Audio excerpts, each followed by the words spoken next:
Hello, hello everyone. Welcome to the another Nava Vimers podcast.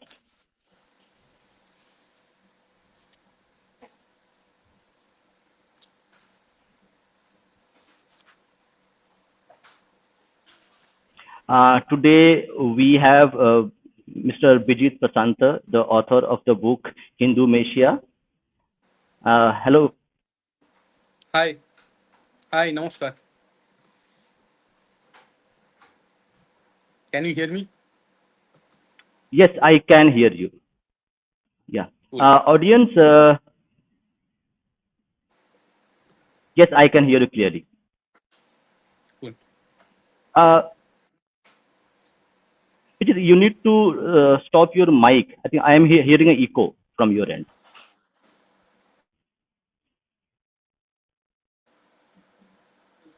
You are still hearing an echo? Not a problem. We'll go ahead. No issues. Okay. No issues. We'll go ahead. Okay. Yes, actually. Any issue? Okay. So, welcome, Mr. Bijeet Prasantha. No, it is fine.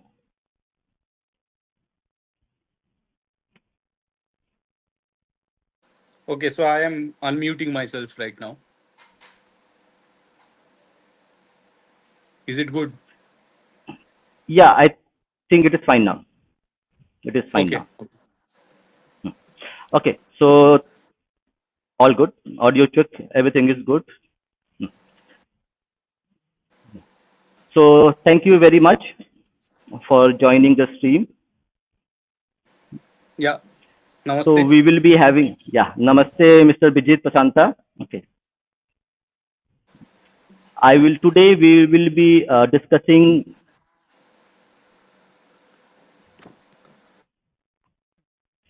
So, we will be having the book by Mr. Bijeet Prasantha. So, Bijeet, could you tell me a bit of overview and intro to your book that you have published from Garuda Books? Sure, sure. Yeah, so Namaskar again. So I have written this book, History of Hindumisia and Hindu Genocides. So this book is recently published, I think a couple of weeks ago. And yeah, I went to Jaipur also to promote this one. And you can get it from Amazon as well. So I think the link will be provided. You can show the Amazon web page if you have it. Um, and yeah, so this is basically about Hindu Misia and Hindu genocides. So starting from the 320 AD, the time of Constantine the Great, till 1971, Operation Searchlight. So pretty much a 2 millennia long history I have recorded exhaustively that about all the pagan and especially Hindu genocidal events that happened that started in and around Constantinople and gradually it basically moved to India in the sense of our larger subcontinent, and how it has changed the socio-polity of the entire subcontinent, led to partition, and then the Bangladeshi Hindu genocide from 1947 till 1971, and pretty much an event that is still going on. But that will probably be a thesis of my upcoming book. I don't know. Okay. I mean, Bangladeshi Hindu genocide is an ongoing phenomenon. You all know it. But I have recorded in this book till 1974, till the assassination of Sheikh Mujibur Rahman. So yeah, so that, as you know from the title, History of Hindu Misia and Hindu Genocide. Misia. So you must have heard about this term Hindu phobia, right? Now, phobia means irrational fear. The point is that no community is having any rational or irrational fear about Hindu community, right? No one is afraid of Hindus, but there is some inherent hatred against this community, right? For the community, for the belief, faith, practices, traditions, right, that Hindus have within their own society.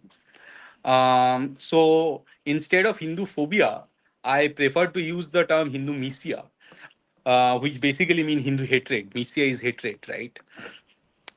So that's why I kept the title as History of Hindu Misia, which means history of Hindu hatred, and the hatred that led to genocides, right? Multiple generational genocides for at least a millennia. So yeah, pretty much this is the content of the book. To sort of be even more specific, there are four main parts in the book. First, I mean, again, this book is written in an academic way because I am a doctorate. So whatever I say and whatever I speak, I try to sort of keep proper references. So this book has all the necessary references against each and every words that are that is written in this book. um, and along with references, I have also done a few small sort of statistical analysis to find out the impact of the genocide, which I will sort of explain in a while. Now, this book has four part. In the first part, I have tried to define genocide. I have kept an introduction, and then I have started with the definition of genocide, to sort of understand what it basically means, right? In the context of United Nations, in the context of all those colonizing powers, right? And then in the second part, I have started with the Hindu genocides and Hindu massacres in the medieval India, right? Which was pretty much like on the face physical assault. It was like rape, loot, destruction of temples, violation of chastity, right? Slavery, all kind of thing, like a discriminating tax system, right? Famine, hunger, like policy that led to these kind of things. So this was like a very physical form of genocide, right? It was pretty much genocide, which are promoted and sort of propagated by the power which was there, which that was running the country, right? So that is in medieval India, that did not care about any sort of decency, right? In sort of propagating their whatever they believed in. The second part is basically genocide in modern India. So this is basically when the sort of the so-called Mughal Empire, right? It started to sort of decay, and then there was a sort of chaos in the subcontinent. Subcontinent was looking for an identity, right? And sort of an unanimous identity, which the hitherto system, it may be Hindu or Muslim, failed to sort of provide to the society at large. And that chaos pretty much led to various powers like Sufis, who propagated hatred through their scriptures. Then it led to Portuguese, it led to the British, right? Who created a lot of literature. First of all, who took the help of the Ashraf, the sort of the upper class, upper caste Muslim community in this subcontinent to run the Pasmanda, the Desi converts, newly converts at that time, and the Hindus, right? So they took refuge of the Ashrafs. British took refuge of the Ashrafs, and then after that they sort of worked on a huge amount of literature also to undermine the Hindu scripture, Hindu belief, and everything, to sort of reduce the dominance of Hindus in every aspect of life in the subcontinent. And then they also adopted discriminatory policies against Hindus that sort of again led to massacres and genocides like Mopala, right? In Hyderabad and in Bangladesh, partisan genocides on both Punjab and Bengal side, and so on. So this is the third part of the book, the modern India's genocides, pretty much. And in the fourth part, I have included sort of a framework that I am working on. This is sort of a work in progress, and this framework is in line with and beyond the work of rishis like Sitaram Goel, Ram Swarupji, who sort of try to understand how the values can get subverted in the Abrahamic framework, right? To sort of give a completely different meaning to each and every word that are being used in a scripture or in any society among the believers, right? So that kind of framework, the subversion of values through Abrahamic paradoxes. So this is a framework I've been working on. So I worked on that framework, and in with that framework, I tried to understand the genocide in India that started from ancient time, right? I mean, ancient or medieval time, and that is still continuing. So that framework is included in the fourth part of the book. So yeah, so this is pretty much the content of the book. Now, Thank yeah, you. now you can ask your next question. Yeah. Sure. So, not a question. So, first of all, thank you for writing this book. Thank you for the effort that you took to do the research, to get the data, and assemble them and create a book which actually has references, data to show Right. exactly what happened to Hindus. If I understand from 1000 BC onwards, if I get the Not date right. BC. So it started from around 320 AD. Okay, So this 320 was the AD. time when Constantine, the so-called Constantine the Great, right? He got converted to Christianity, and really the idea of temple destruction was his idea, that we can destroy a temple or we can convert a temple, right? So this guy, and I'll be discussing it in the coming um, Yeah. yeah. So, So yeah, we will get into really it this started later. from 320 AD. Bijita, so we'll do this little bit later because we will be discussing this. So, before we start the exact book discussion, Mhm. myself and the audience would like to know more about you in terms of what prompted you to write this book. What was the events which led to you being writing this book in the first place? Could you give me more insight into your motivation for writing the book?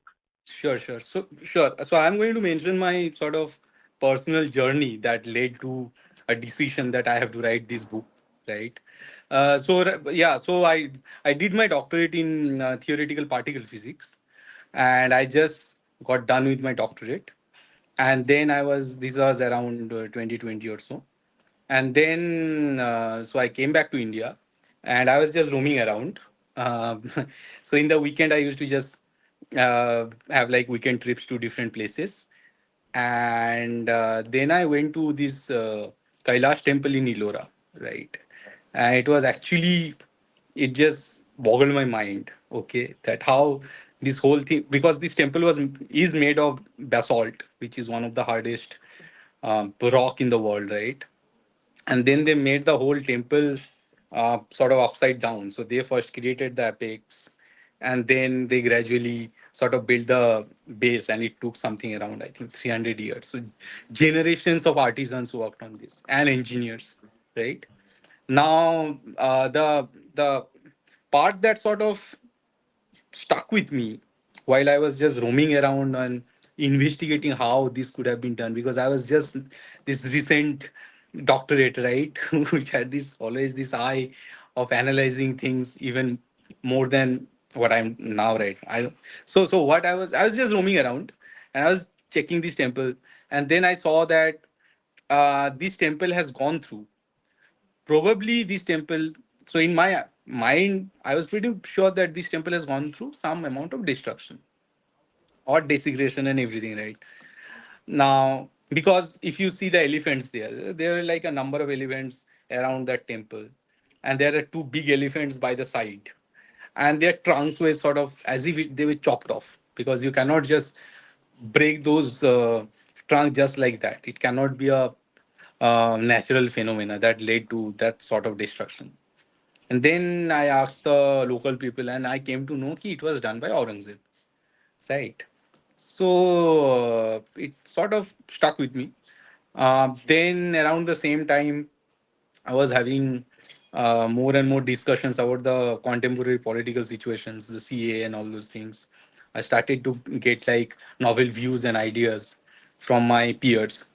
That sort of changed my mind a little bit. And then I came to know about the other side of the contemporary historical hypothesis or theories, right? That we are sort of taught in our colleges and schools, right? Like Aryan invasion theory, for example. um, from online, I got a completely different perspective on the Aryan invasion theory, or at least the myth of Aryan invasion theory. And that perspective, that alternative perspective, I felt like there is some consistency in it. So I was not sure whether that hypothesis was right or wrong. I mean, it is still a work in progress. But I saw that, okay, this alternate hypothesis is also internally consistent. It's a completely logical structure. In order to break it, I have to dig even deeper. So that also sort of reinstated that, okay, maybe the history that I was taught is not entirely um, propaganda free, so to say, right? Accurate, And to be then, totally accurate. yeah, and then slowly I started to dig on this specific thing, temple destruction, right? And I started with the old sort of scriptures and their translations. I went through the sort of British records of how they recorded about any, well, like about the most prominent temples and the most prominent ruins of the temples, right? That gave me the idea, okay, so whatever is going on here is sort of, I have to record it, because this is something which is very sporadically written. It was very probably well recorded by the British, but since the time of independence, there has not been any coherent work in this area. And because again, I always look for areas which are sort of open, contemporary, right, and on which I can work. It may be in the area of physics, in the area of history, literature, philosophy, whatever, right? So this is some area that I saw I can put some labor on to create something novel, right? Novel in the sense of like style of history writing, record keeping, and all those things. So that's how I decided I have to come up with this book. This is again need of the hour. And basically, I wrote it in English so that with references, so that I can hit academia as well, right? Probably this book will be translated in local languages. I'm trying for that. But right now, my in my mind, I'm trying to sort of hit the academia, challenge them to sort of come up with some facts that can counter this book. Yeah. Got it. Thank you. So this is a very interesting journey that you had from a STEM background person doing research on physics, particle physics to be precise, from Right. writing a book on ancient Indian history, okay, and Right. specifically atrocities done to Hindus. Okay, so that's very Right. interesting and very what I would say. I'm lack of words. Couldn't. It's kind of an ingenious way of actually discovering something Right. from a Yes. particle On physics the go. guy to writing a book on something which people do not really want to talk about, do not really want to write Exactly. about for whatever reason it is there. Okay, That means it so is an open maybe field, right? People are not don't want to talk about it. That means it is an open field on which anyone can work on. So that's where I entered.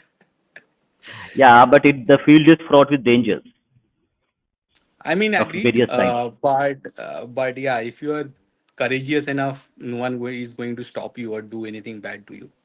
So the truth Yeah, must be spoken, right? You cannot hide exactly. truths. So I'm just doing my part. Yeah, truth has to come out. Whoever does it doesn't really matter. It has to come out. Right, right. So yeah, let Okay, me say that. I mean, I could not have not done this book. I mean, I had to do this book. I had to write this. Hence, I wrote it. it was destiny, as they say. Yes, destiny chose me to write this book. Sure. So before we go deeper into the book itself, so I would like to share the screen and show the Amazon page where you guys Oh, can thank you. actually go Sure. and Yeah. buy the book. Please. Buy the book. So Yes. let Yes. me Please just buy the book. go there. So here is the page. So audience, let me know if you can see the page. I'll increase the. So this is the book. So the link is also there in the description. The link is also there in the pinned comments, and this is the how the book looks like. So it has got 5-star rating. So I think more people like the book, and you also got the description here. So I Right. would suggest everyone who is listening to the podcast and who may be listening to this with the recording comes out, just Bijeet has done something which, in my opinion, not too many. I can't even count people in my fingers, like Sitaram Goel and few other historians, R.C. Majumdar, who had the courage to write this thing. But in modern times, nobody, from historians to sociologists, have not touched this subject. So this is something which everybody knows, nobody talks about, nobody writes about. So Bijit shows the courage to write this book, get this published.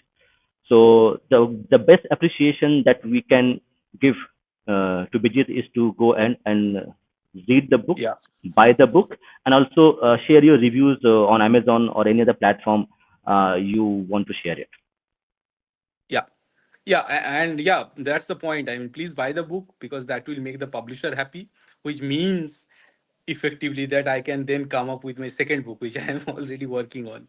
If this book is selling good, then I can again approach the publisher, say them, hey, my last book was good, so can you please publish my next one, right? If this book is not selling well, that would mean I will face challenge in getting my next book published, which is again some related work on genocides and some philosophical understanding of it. So please buy this book and help me approach the publisher with relative ease. Yeah, Sure. I think the thanks. audience would be listening to you, and maybe right now or maybe tomorrow they will order the book from Garuda Books or from Amazon, whichever they feel they want to do it. Right. So now we'll go to the now our detailed discussions on the book itself. So Sure. I will go to the first chapter. So okay, so before we go there, can we like you can mention there are 4 chapters of this book. So what we have done is we have Four kept parts. I mean, there are like I four think more parts, than like 15. 4 parts. Yeah. 4 parts. So what I have decided is that we will be covering part one in this session. We will have 3 more sessions where we will be discussing the fourth, second, third, and fourth in terms of sections of the book, Sure. so that Sure. we can concentrate on that. Okay. Right. So now I would request Bijita to actually go and read a few passage of the pages of the book, so that the audience can get an understanding what the book is all about. So what I will do is I will share my screen again. I'll present my screen Right. and share So to you. begin with, you can just start introduction to, Okay, I so guess, the let me page. go Will directly. be page number will be I think 17 or what, I don't know. I think yeah, we'll Introduction. be here. Yeah, here it is. Yeah, Uh, there you or go. There you go. No, no, just keep there. Yes, right. So this is the intro. No, so put in the quote. So just go above. mm-hmm. There is a quote. So I want to show the quote basically. Yeah, yeah. Yes, yes, that's perfect. Audience, just one minute. Audience, are you Sure. able to read with us? Is the letters visible to you?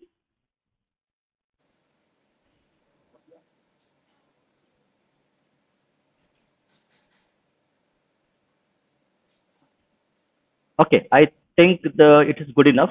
You can go ahead and read the first quote, and then we will go ahead. Sure. So this is, yeah. So this is the basically the introduction part, and I want to basically start with this quote only, because this quote is talking about an historical event, which is that.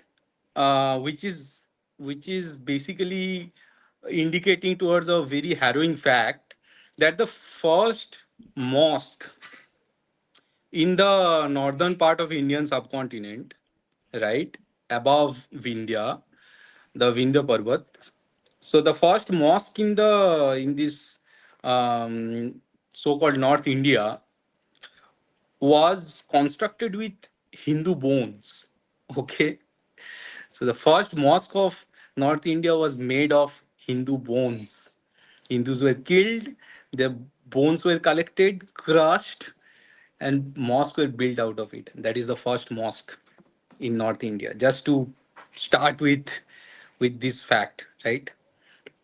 And I'm now reading this quote from this book titled Among the Believers, An Islamic Journey by V.S. Naipaul, who basically visited Indian subcontinent, specifically like places in Pakistan, India, and Bangladesh. I think he went down also to Indonesia and other parts. Yes. And from in this book, Among the Believers and Islamic Journey, V.S. Naipaul is writing, quote, but there was the mosque. That was the treasure of Banvor. Banvor was this place. And everywhere, too, mixed with the earth, were crushed bones, white and clean and sharp. Ahmed was basically the driver of VS Naipaul. Ahmed said they were human bones. But such a quantity, the bones were not only on the surface.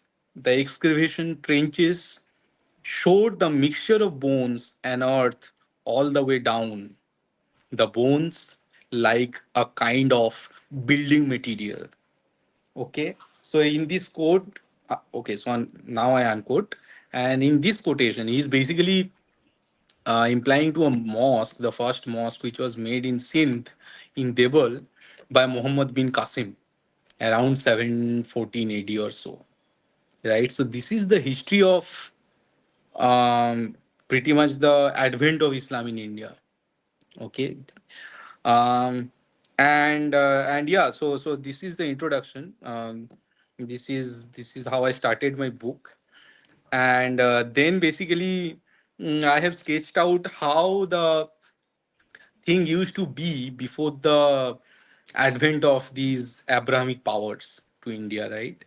So basically, before, so uh, around the time of this bin Qasim, and uh, a few years before that, in at the specifically in the dawn of the 8th century, Hindus basically Bijeeta, experienced. Uh-huh. the audience wants to know which mosque is this? Is there any name of this mosque? So this is Or called the is Debal, Debal, Debal Mosque in Sindh. I think okay, I put a Debel Mosque in picture Sindh. also. I put a picture also in the later chapter. Uh, yeah, in figure in 4.1.1, uh, which is basically, yeah, it's called the Grand Mosque of Banbhor Mosque of Sindh, built in Debal. Okay. Okay. And yeah, so basically, Hindus, this is to imply that Hindus at the advent of this 8th century experienced a very peculiar kind of warfare, right?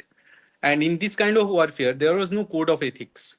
Hindus pretty much didn't know what is permitted or forbidden in a war. Okay.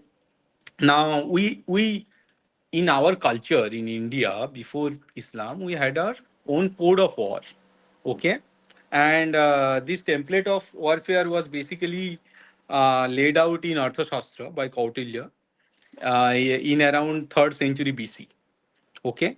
And in Arthashastra, Kautilya is writing that there are three kind of victory. Okay. One is called Dharma Vijay, Lobha Vijay, and Asura Vijay. In Dharma Vijay, what happens that the basically the conqueror, that conqueror would allow the defeated enemy to rule, but he will just pay the taxes, right? So the basically the conqueror will snatch just the sovereignty of that land that he is conquering. Okay, and nothing else will happen. In Lobha Vijay, the conqueror will basically take away the kingdom, right? and the wealth of the defeated king. And in Asura Vijay, the conqueror would basically again take away the kingdom, take away all the wealth, and also put the enemy king to death. Okay, and Kautilya basically wrote that this Asura Vijay, as the name suggests, is the worst kind of victory in a war. Okay, because it is the defeated king who is facing this execution, right? So this was our code of war. Furthermore, in Arthashastra, Kautilya wrote that there has to be this ethics of the conqueror to be maintained, where the conqueror would allow the common man of the defeated kingdom to continue their practice as it is. Okay, so the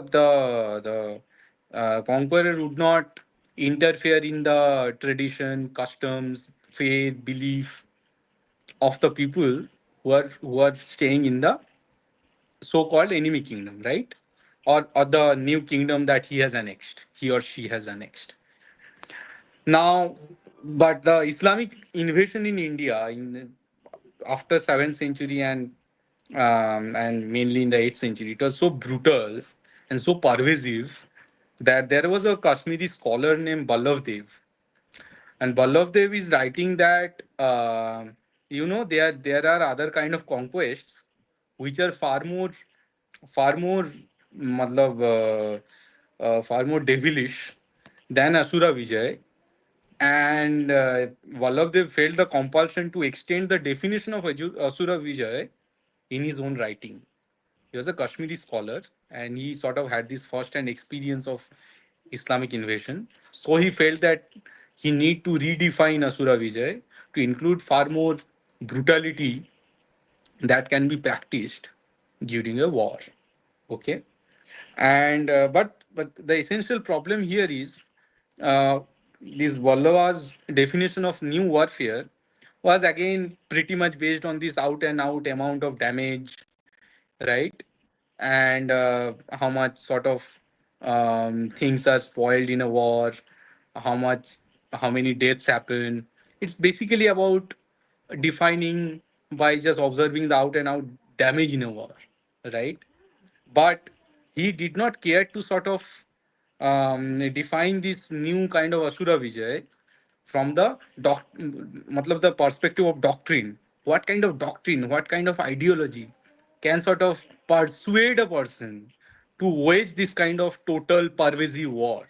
Okay, and this sort of new kind of war machine that the Abrahamic power invented, right? It actually has done such a huge destruction of humanity that we are yet to record it and realize it to the fullest extent.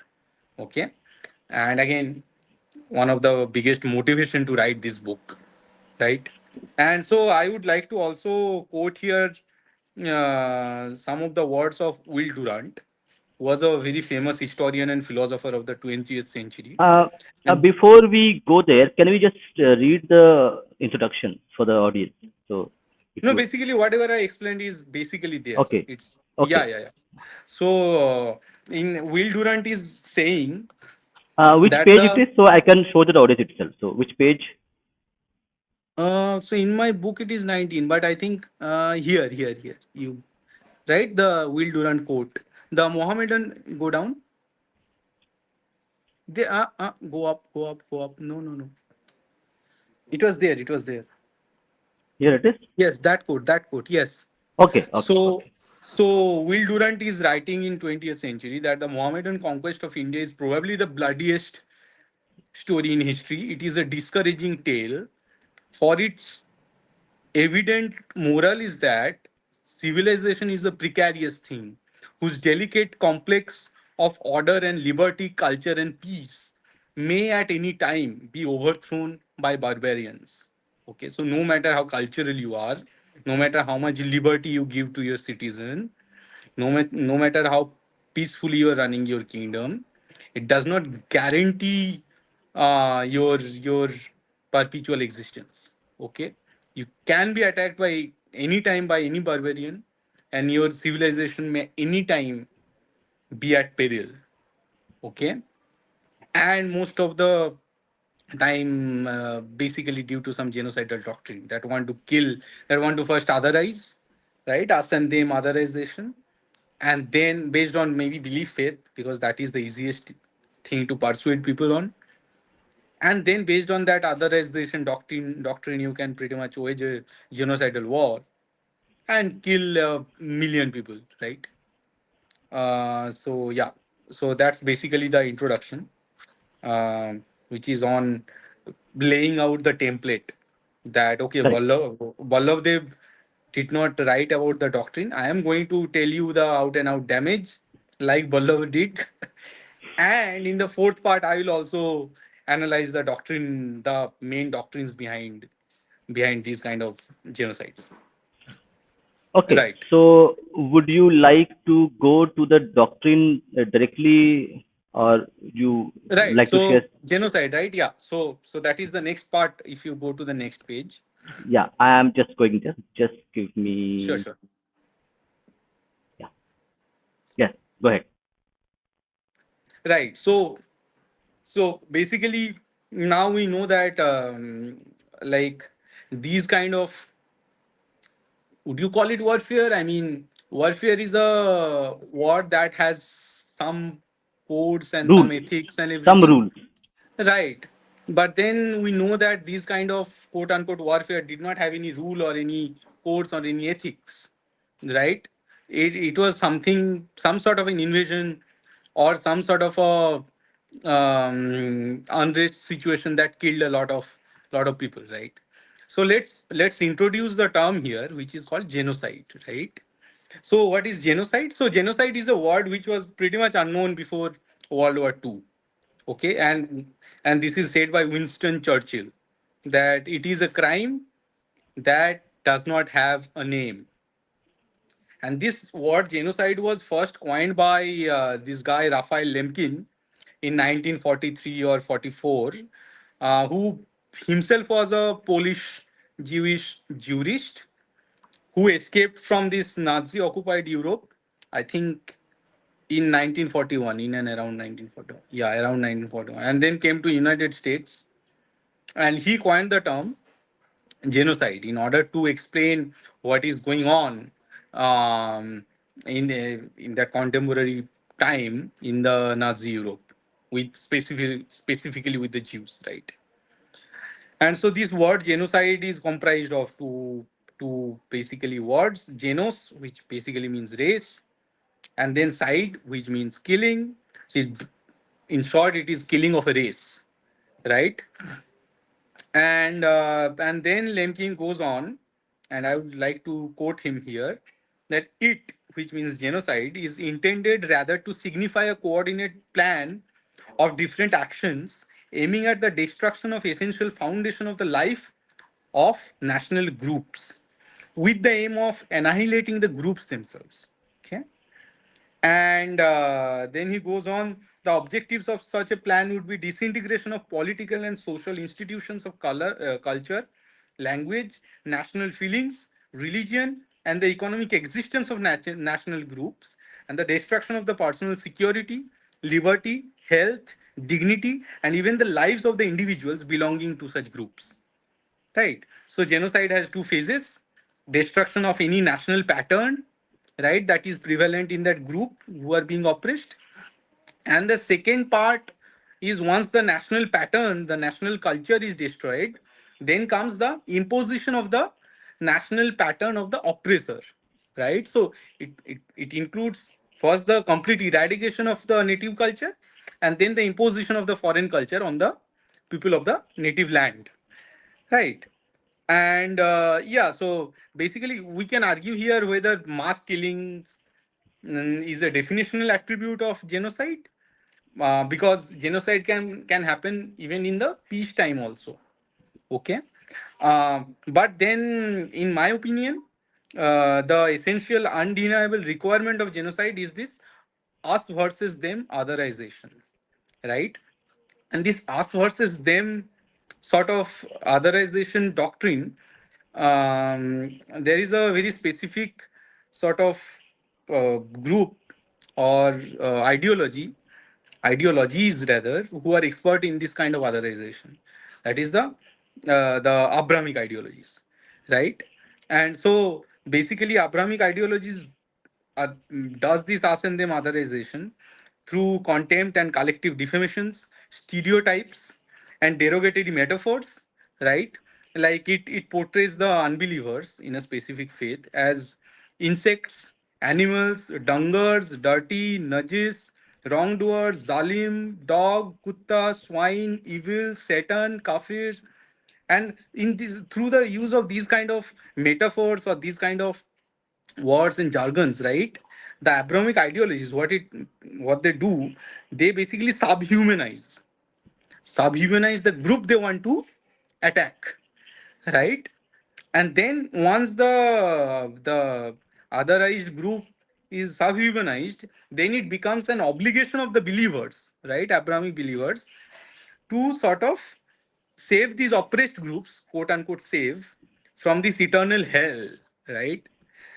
With the fear that the God's people will be infected otherwise. I mean, if so, basically, if the subhumanized group are not sort of eliminated, then they can they can sort of contaminate the humanity. So this way, the Abrahamic doctrines sort of perform different stages of a genocide. Now, obviously, the United Nations cannot out and out say ki Abrahamic doctrines are the male culprit or all those kind of things, but they have given a sort of definition of genocide inspired by the definition of Raphael Lemkin, that guy who came to US and defined genocide for the first time. And so there is this 1948 Convention on the Prevention and Punishment of the Crime of Genocide, adopted by United Nations General Assembly, who have defined in Article 1 genocide as a okay, so they have said in Article 1 that genocide, whether committed in the time of peace or in time of war, is a crime under international law. Okay. And then in Article 2, the Genocide Convention goes on that genocide has two elements. One is the mental element, which basically means the intent to destroy in whole or in part a national, ethnical, racial, or religious group as such.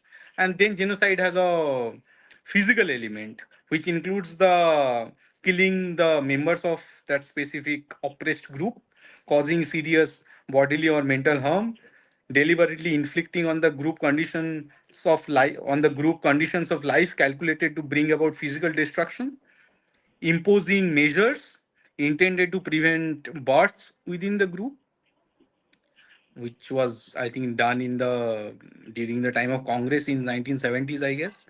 And then fifth part is forcibly transferring children of the group to another group, conversion, right? Okay, so then in Article 3, United Nations Genocide Convention further go on that there are a few acts that are punishable. One is genocide, second is conspiracy to commit genocide, third is direct and public incitement to commit genocide, fourth is attempt to commit genocide, and the fifth one is any kind of complicity in genocide. Okay. Now, yeah, then basically I have given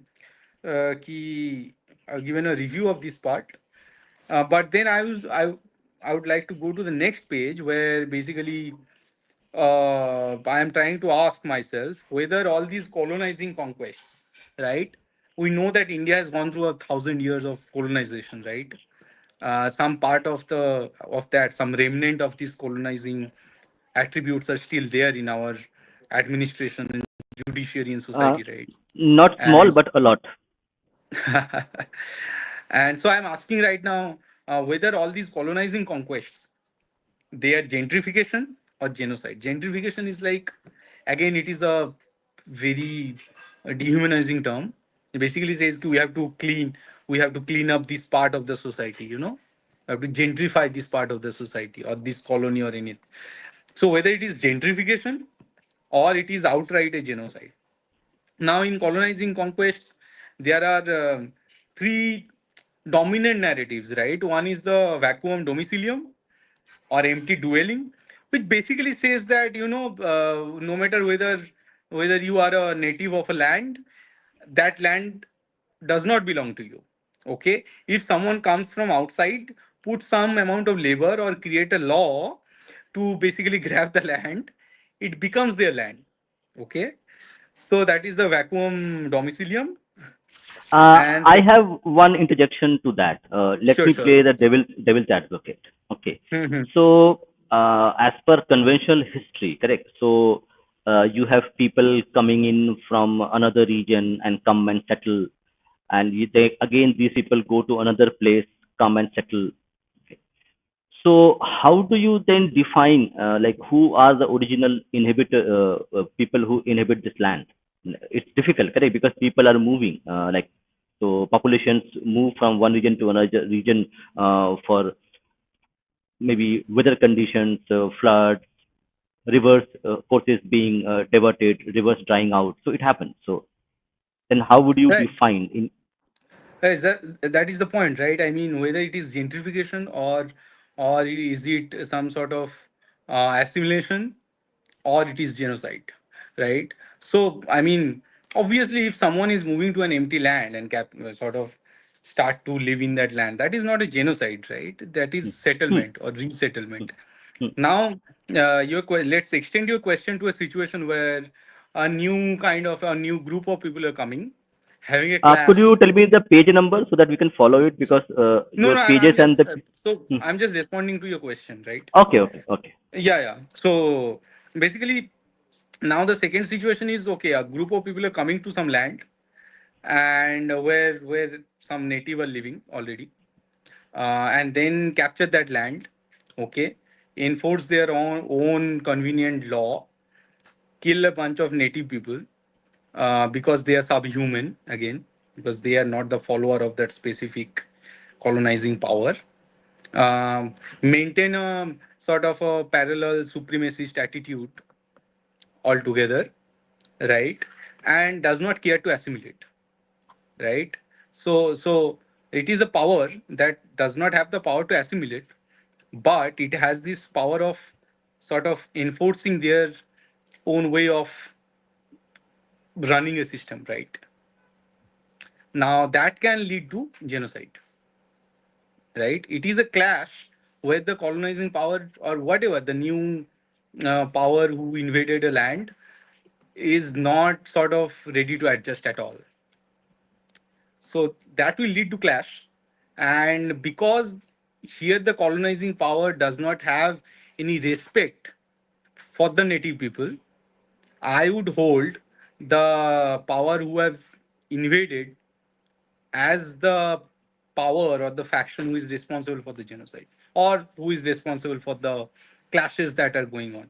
Now you can again counter this, and this sort of argument can go on back and forth.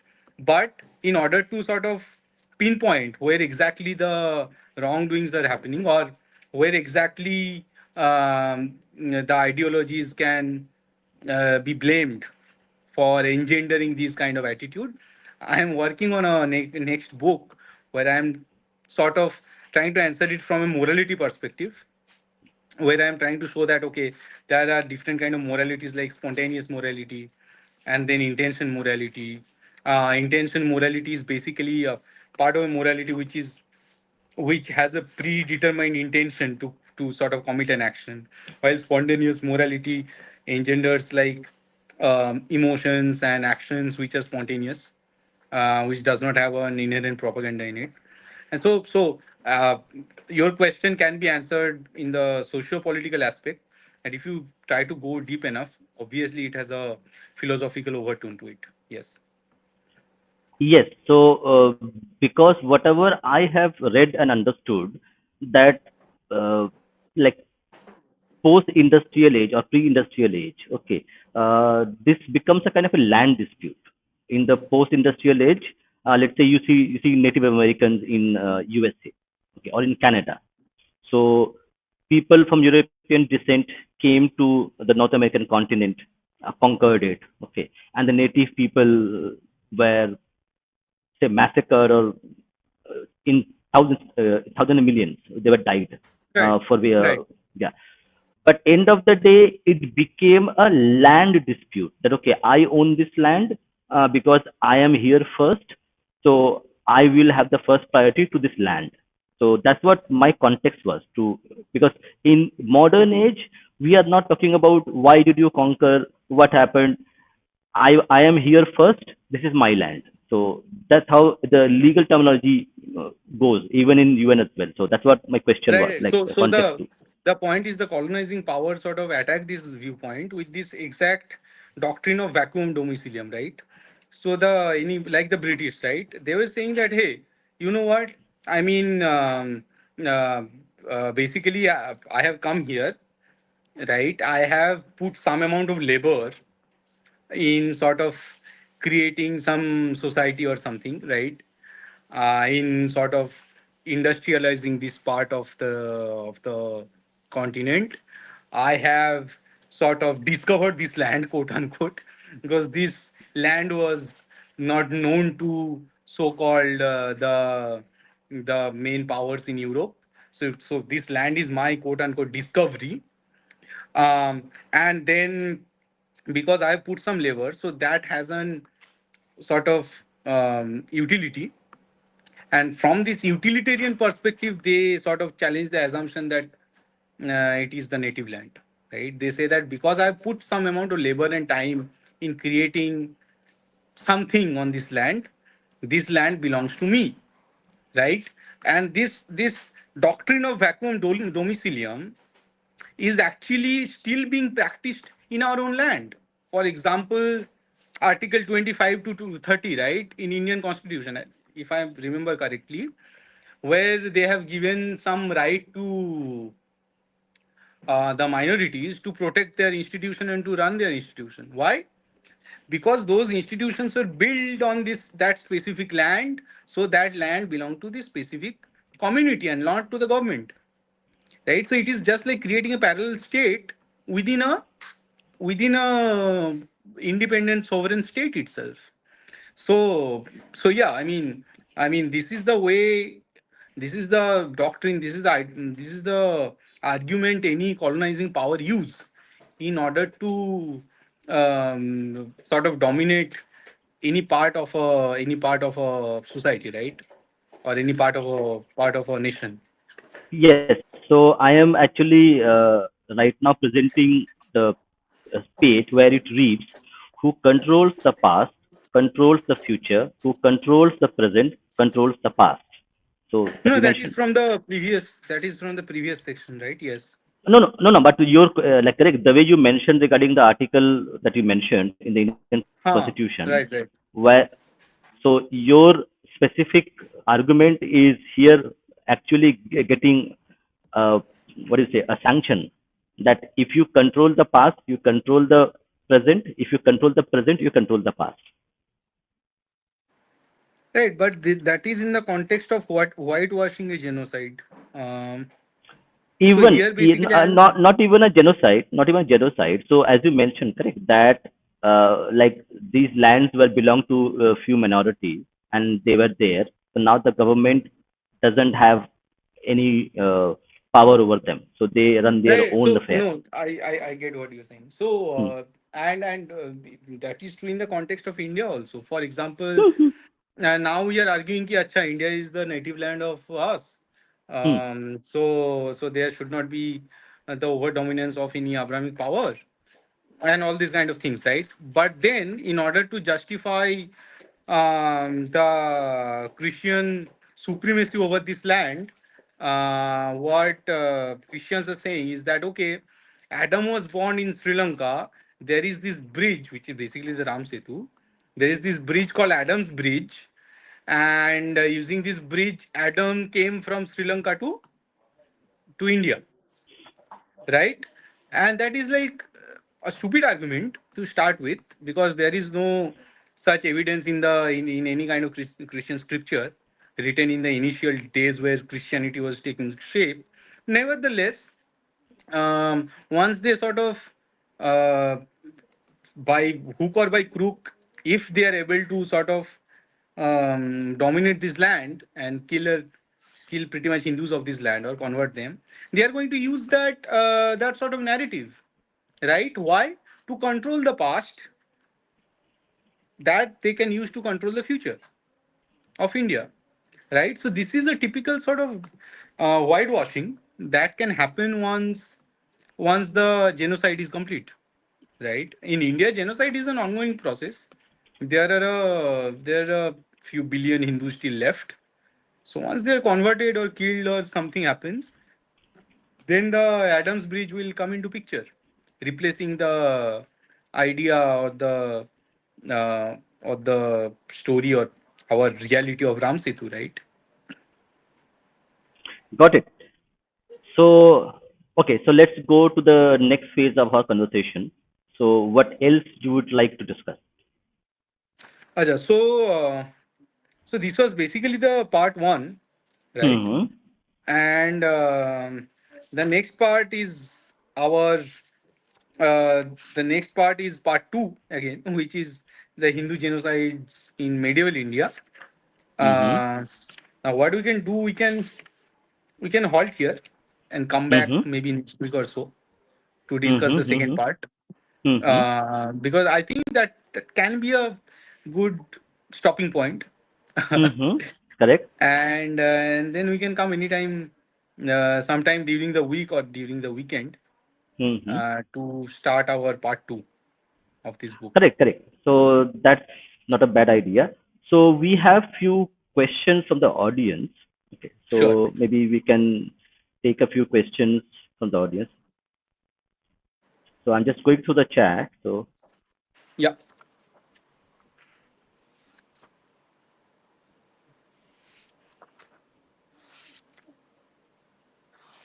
So we'll take this comment. So I remember Januraj, though, telling us how Trushka Darshan makes people do abominable things. John Raj, Okay. right, right. Right. So John Raj also mentioned ki, so John Raj actually got this. Ki, okay, this is not a random spontaneous thing, right? There is a darshan behind it. There is a doctrine behind it. No, and it will be abused to call it a darshan, right? But he got it right that this is the Turushka darshan.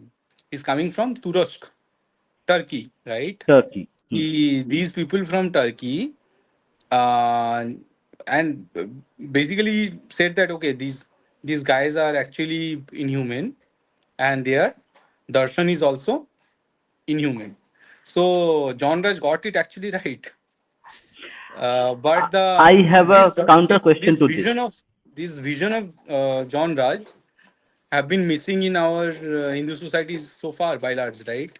I mean, we are always engaged in sort of blaming the random things, blaming people, right, and not the ideology that are committing the genocide. And I always say, keep you don't attack people. You don't need to attack people. You don't have to have any vice against any specific people, but you have to attack the ideology behind it. Always question the ideology. And if there is any sort of demonic man, by demonic man, I mean a man with a very demonic mind, right? He or she will resist you from discussing the ideology, right? So always attack the ideology and not the man, right? Because human being can always say, भाई लोग खराब है लेकिन ये वाला अपना धर्म अच्छा है, बट ऐसा नहीं होता. You have to attack the ideology and not a man, not a specific man. Well, there are 1 billion sort of Hindus in the subcontinent, right? More than 1 billion. So there will be 1 billion individual opinion, but there is some underlying ideology, right? That ideology will determine whether this dharam is good or bad, right? So you have to always deal with the ideology and not people. That is my stand. I have one more follow up on this Sure, specifically. sure. Okay. So when you mention that when an individual does some wrong, okay, we try to blame the individual, but not the ideology or a specific uh, rules which tell them to do that specific bad thing. Okay. So in that way, from 1947 onwards, when we have uh, Janata movement, okay, we had Janasangh come in, okay, we already had Congress, so we had few other political movements which were came. Did they try to address this ideological? No, no, They did not. no. I mean, evidently, right? I mean, which book teaches you these verses or these part of the hadith is wrong? I mean, we are taught that okay, there are these things in that used to be in Hinduism, sati and all, which used to be very wrong. Although there are no scriptural references given, right, against all those things in our syllabus. But like, which state board or central board of education has this thing in their syllabus where they attack Christianity or Islam, for example, right? These are Abrahamic doctrines, these are Abrahamic ideologies, and there are bad things in their scriptures as well, right? Not as well, I mean, in their scriptures, so to say. So, uh, but we are never taught this. That's the point. You have to, if you want to attack the ideology, you include these things, these bad things in the syllabus, right? Rather than attacking Jinnah or I don't know, Maulana Abul Kalam Azad or Hmm. that guy Or or Sir Syed, Sayyid or Ahmed Iqbal. Khan. Obviously, there is a socio-political history where these guys have come and sort of preach their own version of thoughts, right? But you have to. It all started with a central doctrine, an ideology. You have to attack that ideology through education. You have to change the syllabus. Hmm. You have to bring those sort of demonic scriptural references that subhumanizes a man, right, based on their belief. And there are plenty such verses in these Abrahamic books. You have to include them in the syllabus. In the, like, when a child is, let's say, 6, 7, 8 years old, he or she should be taught these kind of things, right? Not कि जिन्ना गलत था और ये गलत था. No, जिन्ना तो गलत था ही, but he got these ideas from these references. और वो बचपन से डाला जाना चाहिए. See, that's the So point. You cannot attack a man, and you cannot ask a man, random man on the road, कि भाई तुम जो गलत कर रहे हो, सही कर रहे हो. It's मतलब this effort will go nowhere. You have to ask the government to change the syllabus, to teach these bad part of Abrahamic ideologies, and then we as a society will have to constantly never stop asking questions. We can never stop asking questions about these subhumanizing verses of Abrahamic ideologies, for example. Yeah. yes, so I'll finish this specific argument. Uh, so you mentioned that the government has not done or not done anything about it. But do you think the Hindu society has its own responsibilities to actually address them? I know government is a very important part of this problem, but how about Hindu society as a whole? Have they done their responsibility in addressing this? I mean, see, the point is, in order to bring any change within, let's say, 1 year, 2 years, you have to be a person in power. I mean, any societal change that you cannot expect it to happen very rapidly until unless you are taught explicitly about it. Right? If you teach it in a school, there will be a huge mindset change within a decade. But A generation. yeah, I mean, see, the point is, if Hindus start questioning, let's say, from within the society, obviously Hindus are questioning, and I am very optimistic about it. I mean, we had absolutely no sort of consciousness about these kind of events, right? We did not have any idea these things happened because these were concealed from us for a very long time. So Hindus, I think Hindus are doing good. Hindus are doing enough. We have to do more, but we are moving in the right direction. But the point is, the people in power, they have to bring some changes, specifically in the syllabus. For example, I mean, whenever a revolution happened, right? I mean, people are calling ki whatever in happened in 2014 is a, or 2013 is a big revolution, right? Hindutva revolution and this and that. But the point is, whenever any revolution happened, be it French Revolution, Russian Revolution, American Revolution, right? I mean, which is American War of Independence. The first thing, pretty much all the races did was change the syllabus. Okay, I mean, French Revolution had a very pathetic history of terror, right, and chaos and anarchy. You have to But overthrow the existing system.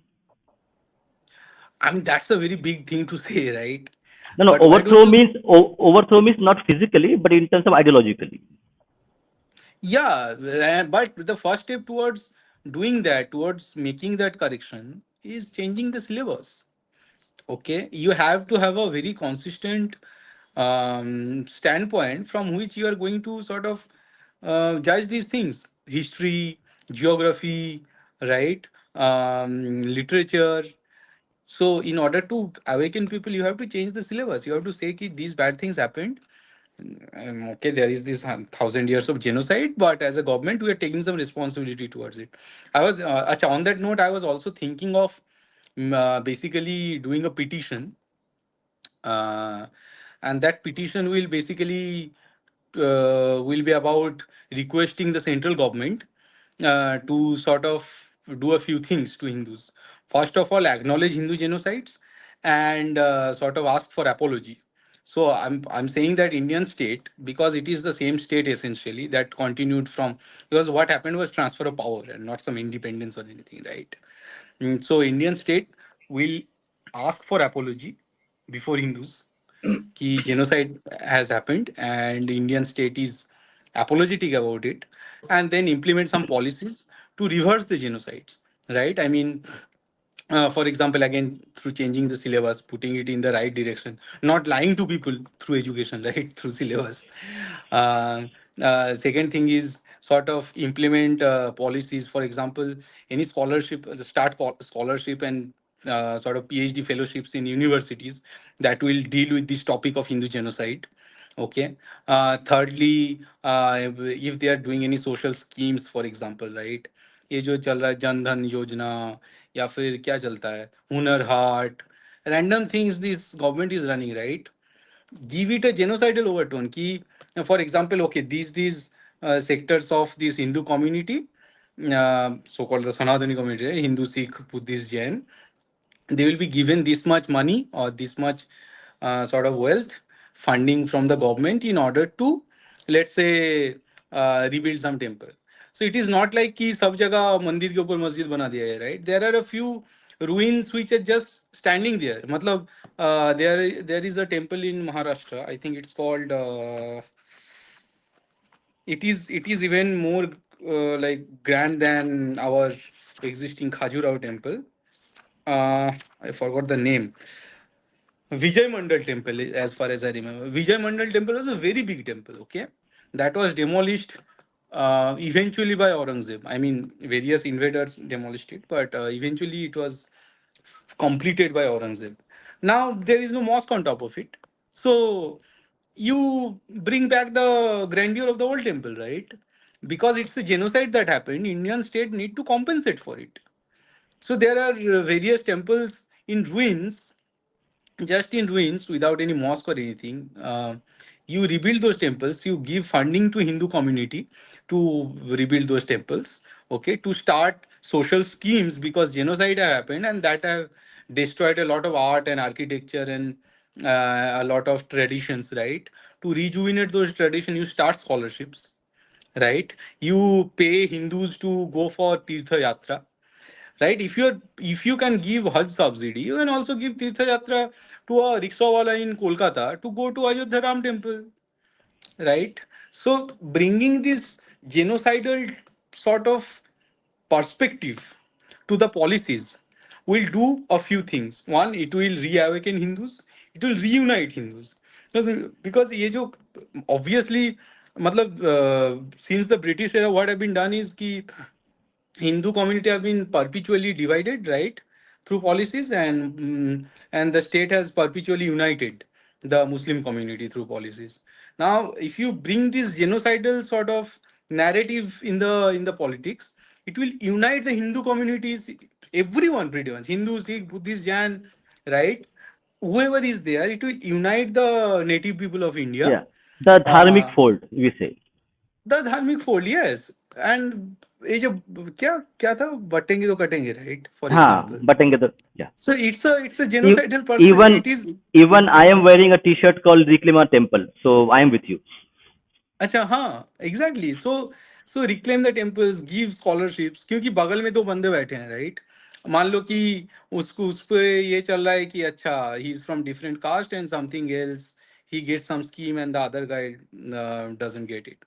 But the moment both of them will get, let's say, I don't know, 100 rupees in their account from Indian state, saying कि this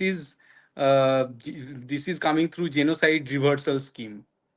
Okay, it will united the consciousness of the community, right? So that's my point. You have to implement policies from the genocidal perspective, and that can reunite Hindus, right? And there is no falsehood in it. Yes, I mean, it is a obviously, very justified, uh, rational sort of demand it from is this not something which community is to the state. invented. This is something which is Yeah, this is not documented by an the invented people who have historical done this. phenomena. Exactly. It's not an invented phenomena. It is not an invented sort of flimsy narrative, right? There is a truth in it. So, because Indian state, it is the see, the point is, since ancient times, right? Pretty much it is the Indian state, no matter who sort of were in power, have done this damage to Hindus. So it will be the Indian state who will compensate for it. I mean, Obviously, The British India, the British also used to be part of Indian state, right? yeah, It is not government of something else. India, government of India, Exactly.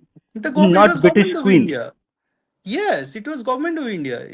They used to have all these Desi Babus, right? Who were in power below the Queen of whatever England, right?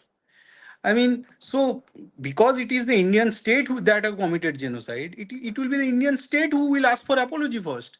You don't go to London to ask for apology from some queen. You ask it from the president of India, from Narendra Modi. Ki it is you who have committed genocide historically. Your chair has committed the genocide. Exactly, the seat So of the it will have government, to whoever is start from the sitting Indian there, they state. will do It this. will have to start from Indian state. Indian state will have to ask for apology, not some British. Right? How Got many it. British Got were your there point. that who were ruling the country? 30,000, Forty right? thousand max. Rest of them were Indian bureaucrats, pretty much. Who were running the administration, schools, hospitals, society, districts, everything, right? It was the Desi people. So it was this Indian state who ran the genocide.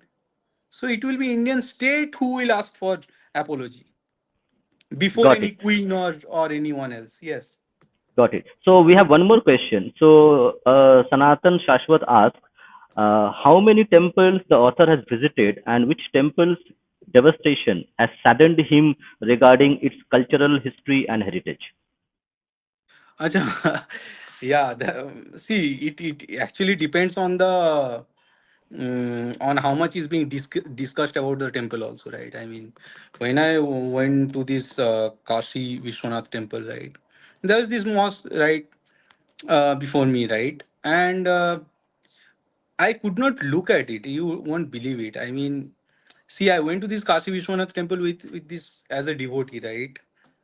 And I don't know what happened. Like, could not look at this that mosque much. Okay, there was another. I think Annapurna का temple था उसके उस side पे. I just could not get courage to go there passing this mosque. It was so bad, right? And it was so much pain. You cannot do anything about it.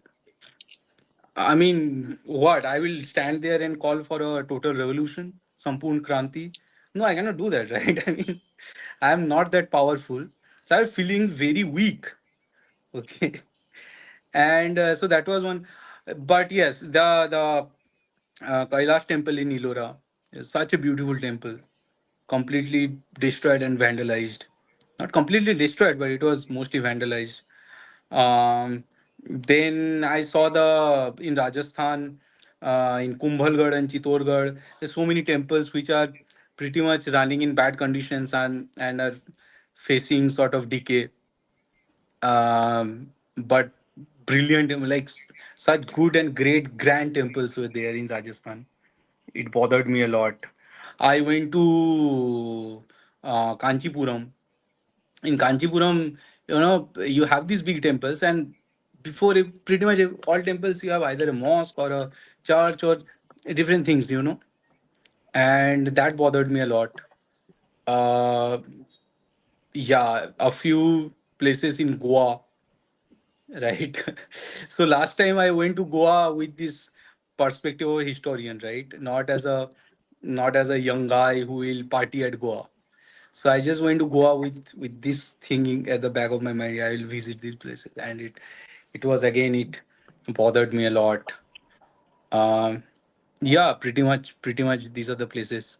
Uh, We'll take few more questions and we'll let you go. sure, So, sure. Abhay Agarwal has mentioned the Indian state has incentivized slow genocide of Hindu culture. Would you agree Completely. with that? I completely agree. I mean, there cannot be any other way about it, right? Uh, I mean, you are putting this much amount, like I don't know, 30. I heard some statistics that 35% of these all social schemes go to communities who have their own special privileged rights, right? Uh, The and then there so-called are privileged community who are called Pasmandas. Yeah, I mean, so-called marginalized minority community who claim to rule this nation for 1,000 years, right? Why would they need schemes? I mean, I really don't understand. It's like white people of America asking for uh, social schemes from the black, right? If Affirmative if action. Affirmative yeah, action. yeah. Yeah, so we have one more good quote. So, Indian state who has paid pensions to these genocide masters. Yes, yes. So after well, there are many accounts to this. One account that immediately came to my mind. I mean, there you can get um, records in this medieval India as well. A lot of funding given to ulema, right, who used to teach these Quranic scriptures, and a lot of wealth used to be sent to Arab from the Mughal Empire. And then in 1947, after the partition, I think the British officers used to take their pension money from some funding of government of India. Okay, now the British who came here genocided an entire ecosystem of education, culture, confidence. Right now they are getting the pension money from the Indian government. I mean, how paradoxical is this? Yeah, so we have our co-host Nandi. So he has something to share. So which actually has a context to our discussion. Nandi. Sure, sure. Sorry to interrupt. I was listening to all the conversation and it was very interesting. So I have a question to the author. So when you come to the term genocide, uh, in the present very narrative, can you see the misuse of this word of this genocide and ethnic cleansing? See, I mean, I mean, I know what you're indicating at, probably this Palestine genocide and all these things. Um, but see, they like even if you use the word genocide as a narrative, what is the narrative? Narrative is essentially a pinch of, I mean, some true and false facts with a true core in it, right? Um, Now, the fact that it is being misused in some subverted context does not imply that we should be we should refrain ourselves from using this term. This is a very, I mean, Hindumisia is a term which I am trying to popularize as well. Hindu genocide is something which we are discussing for a while. I mean, what are the terms that you can use to sort of convey a central fact to a lot of phenomena that happened in the last 1000 years of this country? If you have a better word than genocide, we'll be using that. If you have a more innovative, more contextual word, I mean, I think Konrad Els tried to use some word like Hindu Hatya, Hindu Gana Hatya, but then uh, you can use that word, but it will be difficult to sort of include in a academic work, right? Genocide is already an academic word that you can Mhm. use for reference, not with some other words. Although I totally agree ki if you Mhm. get a better word, you should use it.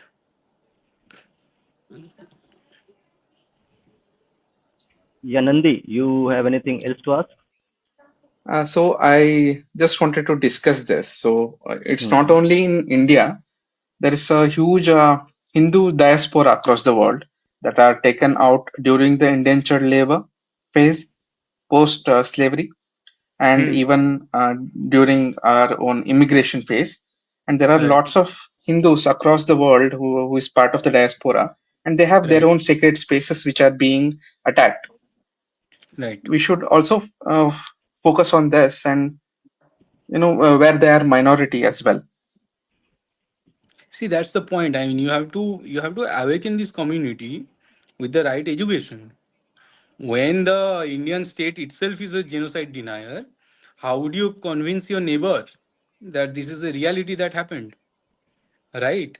You have to Mhm. at least include it in the policy that at least the children of the coming age, they Mhm. take it as a fact that this has happened, right? Rather than outright dismissing it. It is the people who are getting attacked because again they don't know the doctrine behind it.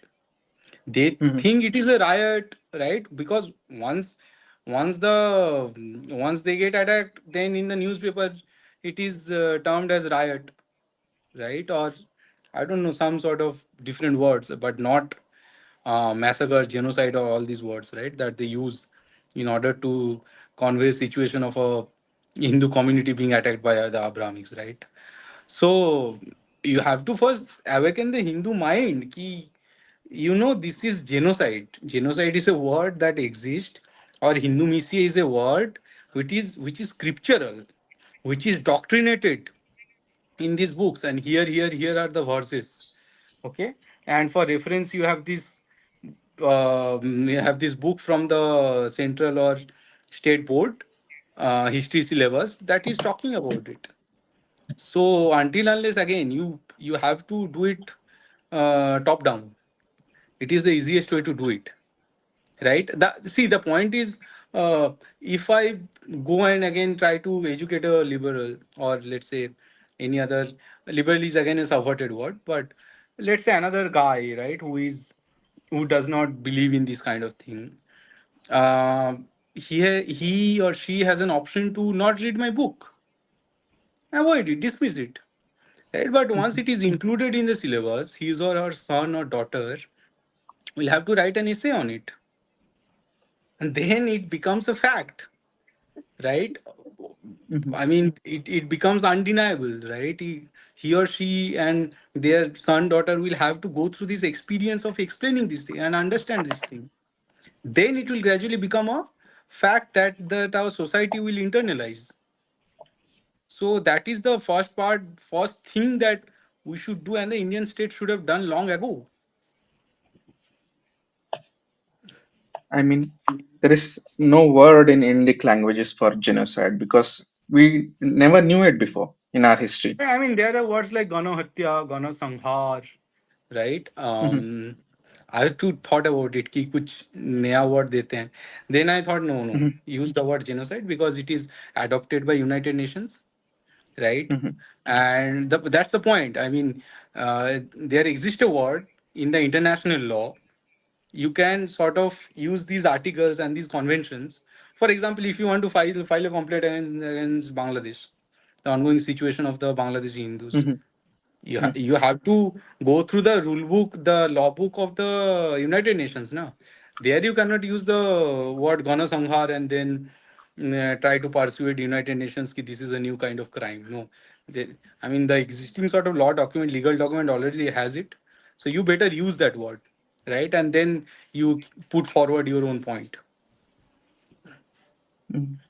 So when it comes back to the war, like methods of war that you mentioned earlier, so when in Indic civilization, the wars used to be a dharma yudh.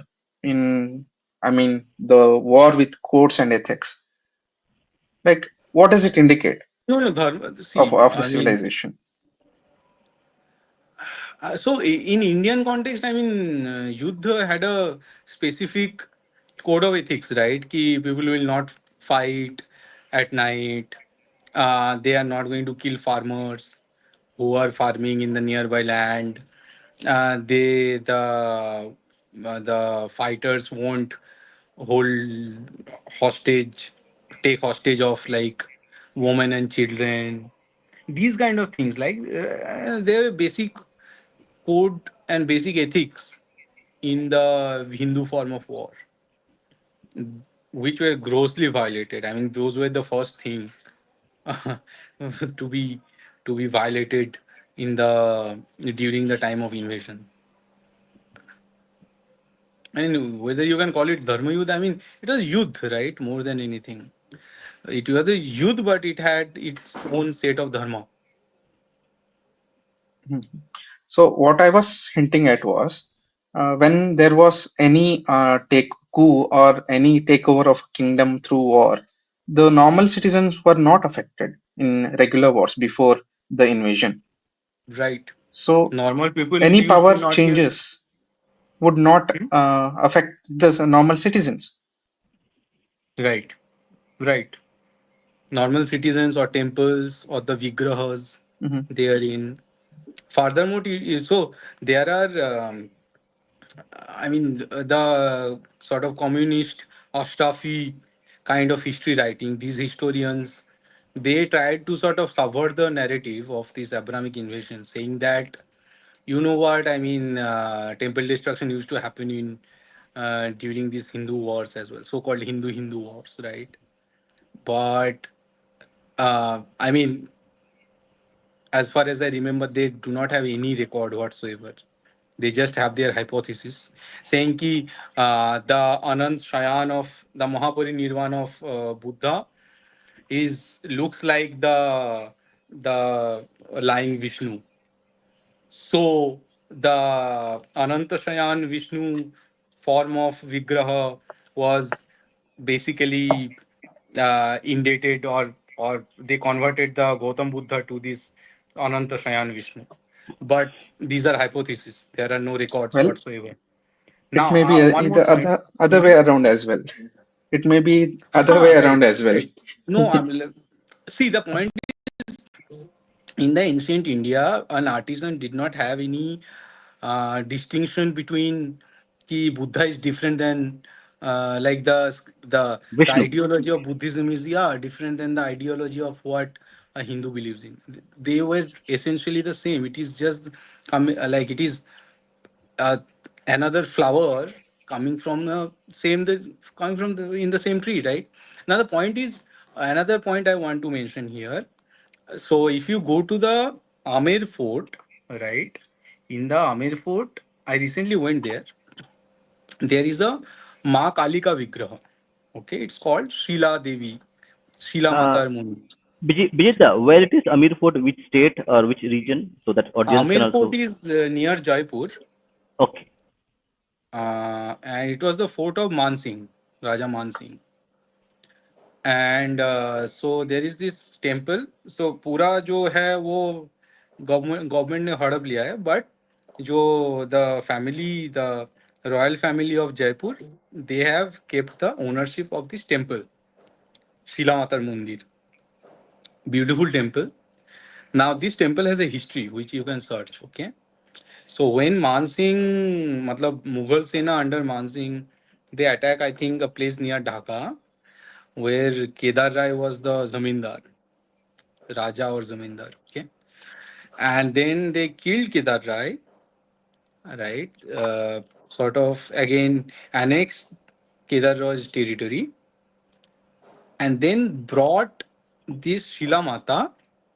Mansingh brought like a Mughal Senapati brought the Vigraha of our Shila Mata from near Dhaka to Rajasthan. And in order to sort of so that Shila Mata, Kali Mata um, don't feel any sort of discomfort in this new place, quote unquote discomfort.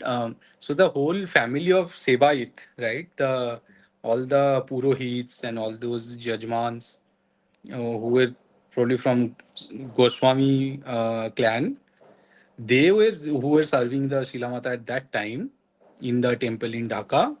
They were also brought together along with Shilamata so that they can serve Kalima, Shilama as they have been doing for the longest time. It is the same family who are still serving Shilamata Vigraha in that Amir Fort temple.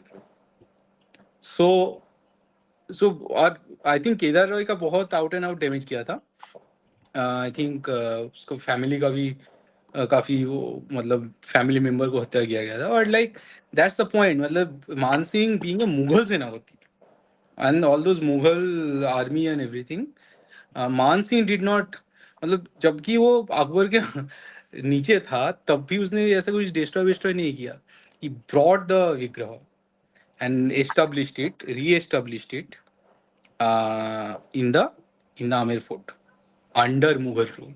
So Mughal rule में ये चल रहा था. तो जब हिंदू लगभग were not in under the any sort of Mughal or otherwise invaders, ये तो होने का सवाल ही नहीं बनता. Got it. So, Abhijit, we have a very special question from the Hindu Vichadhara show. Diti, we call her. So, she has a question. How can we explain to Hindus about genocide by Sufis because of propaganda about Sufism? Does अच्छा your हाँ book contain any my book detail? has exactly so when the my yeah to answer the last part of it, yes, my book has an explicit detail of the Hindumisia of the Sufis. It's the seventh chapter. Can you? It's this seventh chapter. So basically, when I'm starting this part three, which is the Hindu genocide in modern India, I'm starting with the Sufis because what happened was like the Maratha, pretty much the Maratha soldiers, they sort of put an end to this mighty Mughal empire, and then there was this power vacuum in the subcontinent, and Muslims were, I mean, overall the Ashraf community, they were sort of, uh, I mean, they knew that they cannot establish their dominance anymore in this whole subcontinent because Hindus are sort of being over dominant now, and at that juncture of history, the Sufis came. Okay, Sufis including our favorite Ahmed Sarhindi, right? Then I think Shah Waliullah and all these people, they came, and I have written an extensive account of their letters that they exchanged. First-hand account, right? Their letters. I mean, what they wrote about it. That okay, they are having this wet dream of decimating all the Hindus with their own sword. That kind of quotations. Their opinion on our Guru Arjan Dev when he was being executed, um, how to establish Shariat, how and why Hindus should be killed, and why Shariat should prevail only under the shadow of the sword. Okay, all these letters I have mentioned in this seventh chapter, right? This is seventh chapter. And because of this kind of narrative and because of their attempts and their works to build work on madrasas to sort of propagate these spiteful propagandas against the Hindus, so-called kafir Hindus, right? Um, that the whole Islamic movement got a new sort of tide in the subcontinent. So it is at that specific important juncture of history after the after this Mughal period where Sufis played their role. And also, if you analyze, also I think in the Bangladeshi Hindu genocide, also I have mentioned the functions of Sufis in sort of propagating these hateful propagandas, right? Why Hindus should be killed, in why exactly they are inferior, why they should be converted, what to do with the Hindus in Pakistan. Pakistan means both East and West East and West. Pakistan, post 1947. In all these period, even I think Mopla massacre or Mopla genocide, great Calcutta killings, it pretty 46. much uh, everywhere these Sufis were sort of, at least in their with their wards, um, they were involved in these genocides. So it started post Mughal period, and it's kind of still going on. I mean, you can see what is going on in Bangladesh, right? There are a lot of Sufi scholars uh, who exist, and Sufi sort of sampradayas as well, if you can call them sampradaya at all, that exist in Bangladesh. Bengal. Yeah, yeah, in Bengal, it has a very quote Parts unquote. of West Bengal as well. Parts of West Bengal as well, or parts of हाँ हाँ Bangladesh हाँ both. हाँ, part of West Bengal. I think Surawardi, Siddiquis, I guess. These are basically yeah, Siddiquis. I think they have this mazar and all, and I think they belong to Sufi clan. So they have been involved in the partition genocide, Mupla massacre. In fact, it is the Shah Waliullah, right, who was a Sufi, who wrote this letter to Ahmad Shah Abdali in 1761 to sort of invade India, which Abdali did, right? He wrote something. I should like to quote it. Where is it? Just give me a second. Yeah, yeah, yeah. Shah Waliullah wrote something. Is it there in the your preview page? So I can also show it on the screen if it's there. Sina, if you have that chapter Hindumisia of the Sufis in your Okay, preview let me just PDF. check. Yeah, I'm just checking it. If I'm not interrupting, while you guys look through it, this is not a Mhm. like one-time phenomenon. There are have been so many instances where So the that's what I'm saying. ruling, It started. yeah, So, for example, hmm like this guy, right, Chisti, in hmm Ajmer. hmm So he used to inspire and talk to Ghuri, right? He called Ghuri to. So Ghuri first, I think, attacked Delhi, and he then attacked Ajmer as well. And Ajmer का जो in and around जो conversion हुआ था, I think उसमें वो hmm अपना निजामुद्दीन कौन सा था, औलिया आई गेस, उनका उनका हाथ था, राइट? तो बाय द वे यहाँ पे Shah Waliullah is writing to Abdali, ruler of the then ruler of Afghanistan, to attack India and wage war in service of Allah, right? So he is writing, quote, the country of Hindustan has passed under the power of non-Muslims. It is your majesty's, means Abdali's, bounden duty, which is farz-e ain. It is your farz-e ain to invade Hindustan, to destroy the power of Marathas, and to free the down and out Muslims from the clutches of non-Muslims. Allah forbid, if the power of the infidels remains in its present position, Muslims will renounce Islam, and not even a brief period will pass before Muslims become such a community as will no more know how to distinguish between Islam and non Islam. This will be a great tragedy. We, who are the servants of Allah and who recognize the Prophet as our Savior, appeal to you in the name of Allah that you should turn your holy attention to this direction and face the enemies, so that a great merit is added to the roll of your deeds in the house of Allah, and your name is included in the list of Mujahideen fi sabilillah, which means warriors in the service of Allah. May you acquire plunder beyond measure, and may the Muslims be freed from the stronghold of the infidels. This is Shah Waliullah basically calling Ahmed Shah Abdali to attack India and loot the wealth and whatever, stop this ex-Muslim movement, which became prevalent again after the Mughal Empire. Yeah, Bijidda. So we have one more question, which is very important and very interesting question. Have you Mhm. encountered when did this idea of Hindu-Muslim unity was used in Indian political parlance to undermine the atrocities on Hindus? The context is during the Swadesh movement onwards. So this idea was, yeah, yes, I have written about it as well. So this is in the chapter. So I have a chapter from Jihad to Ji Hazuri, and then Ashrafs and political Islam, genocides in modern India. So actually, it was obviously an invention, but not from the Muslim side.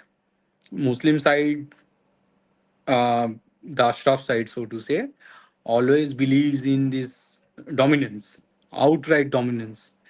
Okay, but this thing was invented by the Congress, and they started to history in that way as well. So I am giving you one example. The first instance where I find a trace of this fabricated unity, right? This narrative of Hindu Muslim Ganga Jamuni wala thing. Um, so there is a book by Pattavi Sitaramaya who has written this book named The History of Congress. It is a very propaganda whitewashing book. Okay. Um, and I'm giving you this idea. So you download the book from archive.org. Okay, so you have the book, you do Control F, okay, and you write Hindu. Just imagine, you write Hindu. So wherever this word Hindu is coming, there is a dash and Muslim. Hindu, Muslim, Hindu, Muslim, Hindu. Look, this is insane. This is insane. You cannot, like, you are writing a 8 year history, no, not 80, 60 year history of Congress. It was founded around 1885. This guy is writing it in around 1940, right after he became a total chamcha of Karamchand Gandhi, Mohandas Karamchand Gandhi. So it is like after so he's writing a 55 years long history of Congress. Obviously, we'll be discussing about, because Congress used to be called a Hindu organization, just like BJP is being called a Hindu organization by all the other factions, right? Congress and other people, right? Hindu nationalist. Then, so Congress used to be called the same thing, ki Babu, Hindu Nationalist Party, ye wo, right? Congress used to be called that, exactly that. And now this guy is writing a 55 years long history of Congress, and he cannot write one sentence that contains solely Hindu interest. Like very rare instances where he is discussing this riot in our in the northwest frontier province. There was a very big riot. There he wrote about some Hindu refugee, because Hindus are now were being discussed as refugees. So there also he is writing Hindu Muslim, Hindu Muslim. All those events of massacres in that history of Congress book became riot, right? So this propaganda of showing it as a mutual thing, this one-way invasion, to call it a riot, this is not a new thing. This was an invention of the Congress. I mean, I will probably write a book where I will be showing the statistics actually. Ki how many times this guy has written like solely a Hindu word against Hindu Muslim. Very weird. Okay, very weird. Yeah, thank So you. this We this have one ये वाला more जुमला very ये वाला जुमला interesting तो question. Sorry no no ये वाला जुमला तो कांग्रेस का इन्वेंशन है, ठीक है. Hindi Muslim is a copyright of Congress. हाँ, basically. We should give them royalty. Right. And at the same time, B.R. Ambedkar is talking about casteism in. See, B.R. Ambedkar had also his own vices, but the way he has criticized Islam, like it is unforeseen basically. Like no other Congress leader or any other leader has criticized Islam to with that much depth. So this guy, so our Ambedkar is writing about Islam in Pakistan or the partition of India. He's writing this book, I think, 1946. It was published. He's talking about caste. So it was not completely unknown that Muslims have caste. I mean, people knew about it. It's a very well-known fact. But no, Congress is not talking about Muslimon ka caste, right? So British had this narrative कि ऐसा करेंगे कि India को इसमें बांटेंगे पहले, जो basically अब कांग्रेस कर रहे हैं, राइट? कि पहले क्रिश्चियन होगा, फिर मुस्लिम होगा, हिंदू होगा और दलित होगा. Okay. So then this Mohandas Gandhi did one good thing at least. He stopped this from happening. So there are this history of letters being exchanged between Mahatma Gandhi and the British. He's saying कि हम लोग ये मतलब Gandhi ji is saying कि हम ये कदम उठाएंगे, but do not completely like differentiate between Hindu and Dalit or are Hindus and all these things.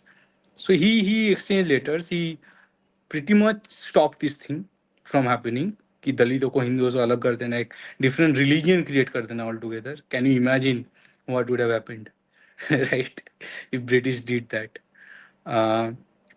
But ये तो चलता है. हिंदू मुस्लिम यूनिटी का और एक जुमला और एक तरीके से यूज किया गया ब्रिटिशों के द्वारा.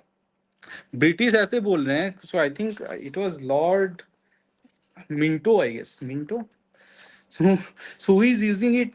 British does not differentiate between Hindus and Muslim because we believe in unity, but there is an undercurrent of separatism in whatever this disharmony between these two factions in the society.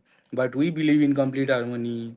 Um, you know, but for the interest of Muslims, because they have the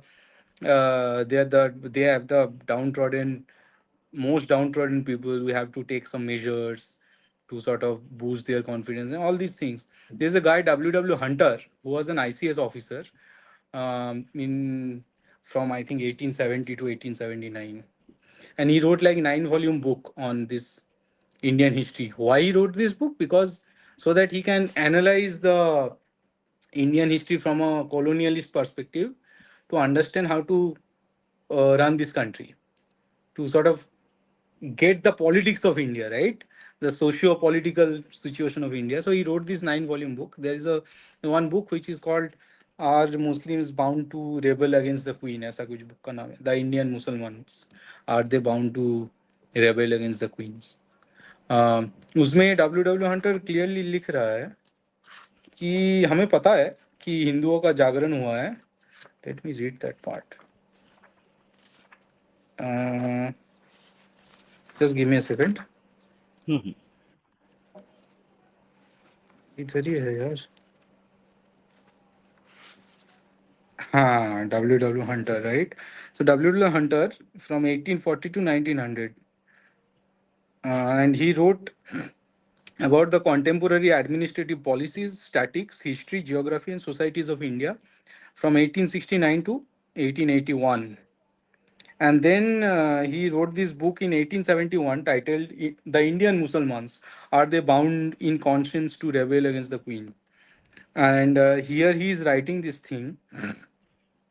uh, he's writing, I'm quoting him. W. Hunter writes, quote, कहाँ से पढ़ना है? चलो, quote, "The truth is that our system of public instruction, which has awakened the Hindus from the sleep of centuries and quickened their inert masses with some of the noble impulses of a nation, is opposed to the traditions, unsuited to the requirement, and hateful to the religion of the Muslims." ठीक है, basically बोल रहा है कि हिंदू जाग चुका है but मुसलमान वही अंधेरे में है. And then he is writing कि ठीक है वो अंधेरे में है, and the result as a result की मतलब जो भी पब्लिक जॉब था, बेसिकली एडमिनिस्ट्रेटिव जॉब था, वो वहाँ हिंदू भर गए थे क्योंकि they are quick in adopting to the new system, whatever Macaulay education whatever is there. They learned it and they got engaged into sort of different positions, right? In the British Raj. मुसलमान लेकिन नहीं भर रहे थे. And that was a point of concern for this guy W. Hunter, जो बोल रहा था कि हिंदू भर रहा है लेकिन ये होने नहीं देंगे. कैसे लिख रहा है? So Hunter argues in his book, quote, is it that the Hindus have all along been better men than the Muslims and only required a fair field in order to outstrip them in the race? Or is it that the Muslims have so many careers open to them in non official life that they are indifferent to the government employment and leave the Hindus to walk over the course? Now it starts, okay, the real thing. The Hindu has unquestionably a higher order of intellect, but an universal and immeasurable superiority on the part of the Hindus, such as would be required to explain their monopoly of official preferment, is unknown at the present day. We don't know whether the Hindus are superior and is in direct contradiction to their past history. क्योंकि उनका history कह रहे हैं कि वो superior नहीं है. The truth is that when the country passed under our rule, the Muslims were the superior race, and superior not only in stoutness of heart and strength of arm, but in power of political organization. मुसलमान किस लिए superior थे? क्योंकि वो politically organise हो सकते हैं, and they have a stout heart and they have strong arms and in the science of practical government. ठीक है. फिर वो बोल रहा है कि there are three, so they identified three shortcomings in Hindu society. क्या क्या? अंग्रेज लिख रहा है, ठीक है. Point 1, Hindus do not have political unity. अंग्रेज बोल रहा है, हम लोग अपने बारे में नहीं बोल रहे हैं. They saw it, so they made all these law in such a way कि it prefers the politically united class, because उनको अगर cater नहीं करेंगे through law, they will come to the street. So they identified three shortcomings. The British identified three shortcomings of Hindu society. Point 1, Hindus do not have political unity. Point 2, Hindus are not brave and wise enough in their political demands. Point 3, हम लोग अब ये बात कर रहे हैं, अंग्रेज 200 साल पहले कर रहे थे. Point 3, Hindus do not have practical knowledge of how to govern a country. So this is British judging Hindus. The third one may not be very accurate, but the third one may not be. Practical. Third one may not be very accurate. They are writing it. Even Voltaire is writing. Voltaire came before 1718. The Voltaire basically wrote extensively about the harrowing condition of the downtrodden class in France, right, under the French kings. That pretty much fueled the 1789 French Revolution. This guy Voltaire regarded Hindus, ये book के पीछे दिया हुआ है ना, इसमें मैंने synopsis में डाला हुआ है, तो अमेज़न में भी दिखेगा. Voltaire regarded Hindus as peaceful and innocent people, equally incapable of hurting others or of defending themselves. बार बार ये कह रहे हैं बाहर के लोग हमें कि you don't have much power, you cannot insert your power, you cannot impart your power. ठीक है. ये बार अगर लोग बोल रहे तो उनका तो सुन के जाग जाओ. Okay, so we have last two questions we will take before we end the session. So the second last question is to the author: which freedom fighters does he think had the wisdom to talk clear on the issue of most without being docile to political compulsions at all, during Swadeshi movement or after? I think he's referring to the Hindu-Muslim unity as a pretext. अच्छा, ये तो काफी लोग बोल चुके थे यार. Netaji realized to some extent. अच्छा, you know who else talked about it? Bhagat Singh. ये जिनको सेक्युलर बना के रखा है. भगत सिंह लिख रहा है कि उर्दू जो लैंग्वेज है उसका दौड़ अरब की खजूर और हूर तक ही है. This is Bhagat Singh writing. Have you quoted this in the book? नहीं, ये बुक में नहीं डाला मैंने. नो, ये क्वेश्चन की इसके लिए बोल रहा हूँ. He vouched for the Shuddhikaran of the Punjabi language because it has got so many Urdu words in it. So he was like, no, हमें पंजाबी को थोड़ा संस्कृत के पास ले जाना है या फिर जो इंडियन लैंग्वेजेस है उसके आसपास ले जाना है, हिंदी के पास ले जाना है. He is Can saying you Urdu give any? language. Yeah. Can you give any specific like which book I can find it? Because I think one of the audience might use this in their मुझे thing. मुझे So देख के बताना होगा, but you I'll can show text you me the on book. WhatsApp. WhatsApp, just text Sure, me, sure, so I will give it to them. Okay. sure. You Yeah. know So where I found this? Where I found yes. this book and the thing? I found it from a communist website. I think it's Okay. from an essay written by Bhagat Singh in his college days. Right, right, right. There was an essay competition, and he has written this या बहुत बचपन में right, this is an account. Obviously Bhagat in Singh his ने तो student days. बचपन में ही लिखा था Mhm. हमारे फ्रेम में. उसके वो तो कितना काम करके गया था, बट हाँ बहुत बचपन में लिखा था उसने. और ये लिखा था, क्लैरिटी इनका था, सावरकर का बाद में आया.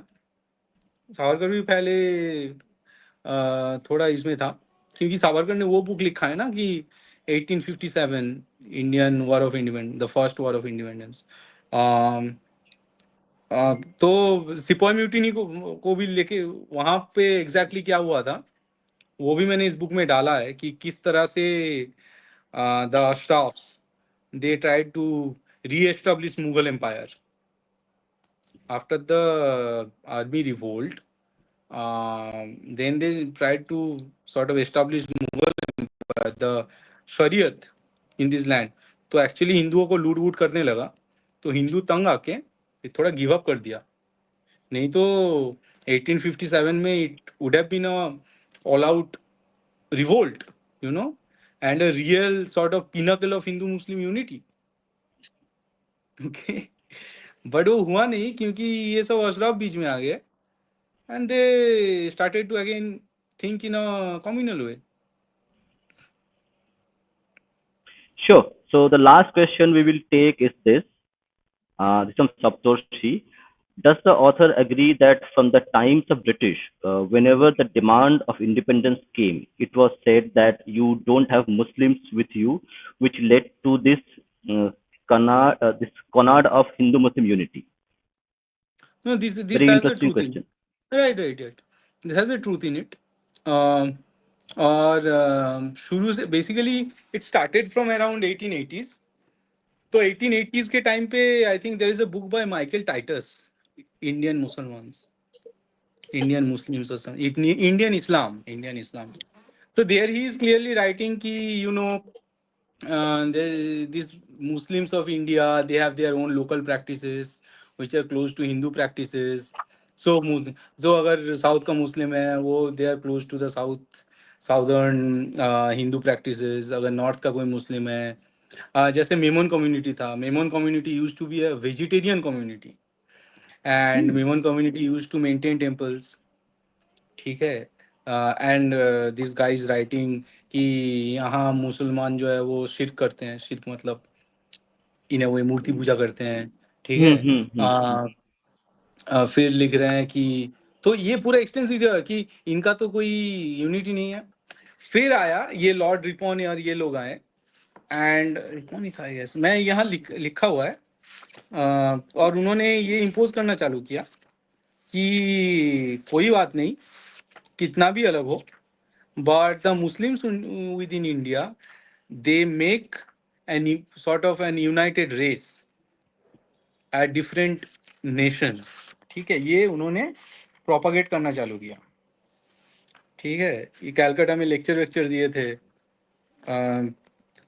आई थिंक कोई तो एक वाइस रॉय था, तो वहां से टू नेशन थियोरी फिर सैयद अहमद खान को लाया कि सैयद अहमद खान तो फिर से टू नेशन थियोरी को और भी ज्यादा हवा दे दिया. तो मिल नहीं रहा अभी. तो हाँ ये it started with the British. They said कि although they have this practices we have to unify the Muslims of this subcontinent because they are people of the book, है ना. इसके लिए और भी किया था, और भी काफी काम किए थे. एक तो अरब के कुछ वहाँ के आई थिंक हाफिज वाफिज होगा, उनसे कुछ फतवा लेके आए कि अगर अंग्रेज यहाँ राज कर रहे हैं तो that is not Darul Harb. Darul Darul Harb मतलब द हाउस ऑफ वॉर। मतलब मतलब बेसिकली अंग्रेज लोग काफिर नहीं है, because they Hmm. Are people of the book who Yes. Are running the Correct. Country. So it is a Hmm. Darul Aman. ठीक है। तो वहां से फिर चालू हुआ कि जो अशराफ फैक्शन है उनको अपने साइड लेके बाकी पसमानदा लोग जो नेटिव पसमानदा है उनको और भी थोड़ा इस्लाम की तरफ ले आना और यूनिफाई करना, because that is the common factor on which they could play with the Indian Muslims who could come to street to project their power. Yeah, the और फिर 80% are the Pasmandas. 80% of the community is Pasmandas. So हाँ they are the 90%, the 90% number. Pasmanda है, right, Hmm. Who could be play to come on the street and create havoc, जिसका अंग्रेजों का डर था। This is a perpetual fear of Indian state, क्योंकि appease करके रखना होगा, नहीं तो रास्ते पे सड़क पे आ जाएंगे। बट द पॉइंट इज कि अशराफों को फिर ले आना चालू किया, फिर सैयद अहमद खान आया तो और भी हवा दिया वो टू नेशन थियरी को। और ये चीज फिर बढ़ता गया। Otherwise you would not have recognised Musalman from Hindu in the 1880s when these things were happening. Got it. Got it. Okay. At least, So the at least by the account of Michael Titus. There are other contradictory account as well. Yeah. yeah. So as discussed, so there is a surprise for people who are still there with us. So we had decided before the program started that we will be giving one signed book by the author to the best comment who is posting here. So we have chosen Shoptorsi, who has given some really good questions, and author really was interesting in answering those questions. So Shoptorsi, reach out to us, send us an email with your email ID that you had used to join, and we will be sending you a signed copy of Hindumisia, the Hindu Genocide book, to you over the post. So do reach out to us once the stream ends. Yeah. Thank you. I'm Yeah, looking forward for your review as well. yeah. I'll give the review as well. I have not got the book yet, but hopefully get it. And Saptorsi is really impressed with your book, so he Saptorshi book. will, Yes. yeah. So he will be having a signed book from you. Okay, so he should be happy. And the last question, which is asked, is that do you have this question comes from Sri Harsha Namudri. I think he's from southern India. So he asked, do you have a soft copy or Kindle version available? So a lot of people want to No, no. read it So I on don't Kindle. have any soft copy yet. ये soft copy के साथ Mm-hmm. पंगा यही होता है कि फिर वो ऑनलाइन पायरेटेड वर्जन Yeah, निकल जाता है। piracy is something which is there. Yeah, correct. But या आई मीन बाहर यूएस में अवेलेबल है, आई थिंक अभी Mm-hmm. यूरोप में भी अवेलेबल हो गया है। You can go Mm-hmm. To amazon.in, Mm-hmm. amazon.com, sorry, Mm-hmm. and get the book from there, but Kindle version तो नहीं है। Okay, so Kindle version is not available as of now. No. Okay, so people have to buy the book, feel the book, smell the book, read the book. Yes, exactly, smells good. Yes. Okay. Yeah, but to Sri Harsha, so we will be having 3 or 4 more sessions on different parts of the book. So even if you cannot buy the book for some reason, you can tune in to our podcast. So the author will be available, and we'll be discussing more details on the right. first part, second, and third part of the book in a sequence manner. Yes, definitely. Okay. So thank you, Bijeet, for your time. It was really thank you. interesting talking to you. I got to know a lot of things which I did not know. Hope audience Yeah, would have got please something go new. through the book, and I Hmm. know कि see, I also follow the existing narratives and things that we talk about. But I promise my book has a lot of important new historical document Hmm. which will add new angles to the current perspective of our historical understanding. Uh, there are many new important facts. Okay. Um, before the Mughal era. Mughal को लेके भी मैंने काफी ज्यादा लिखा है। During the British era उसमें भी काफी नई चीजें, जैसे काफी बंगाली आईसीएस ऑफिसर थे, उन लोगों ने कुछ कुछ चीजें लिखे थे, जैसे दुर्गादास बंदोपाध्याय। उन्होंने, लेकिन उनका अकाउंट बंगाली में था, तो उसको ट्रांसलेट किया है मैंने। सो these kind of new facts, I think, were not available before in the mainstream sort of narrative on this subject. तो आप प्लीज खरीदो, मुझे भी थोड़ा आसानी होगी to convince the publishers of to publish my next book.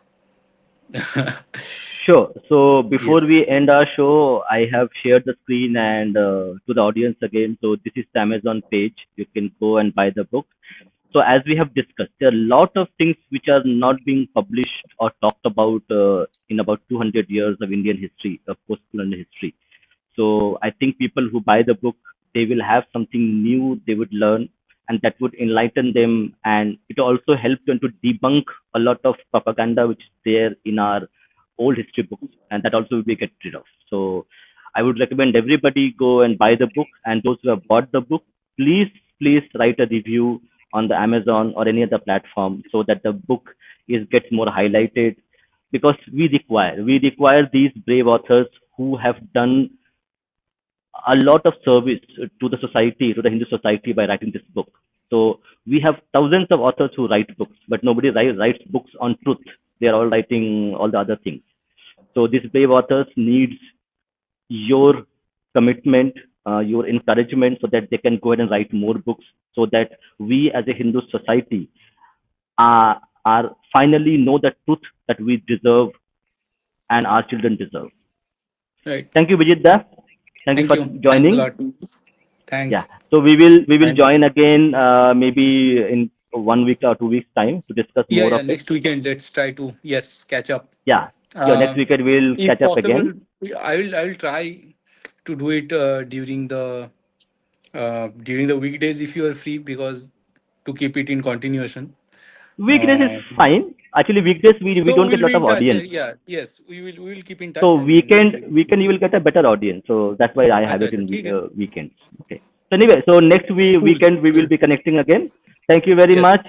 Shubh Ratri, and hope that this book becomes the bestseller that it deserves.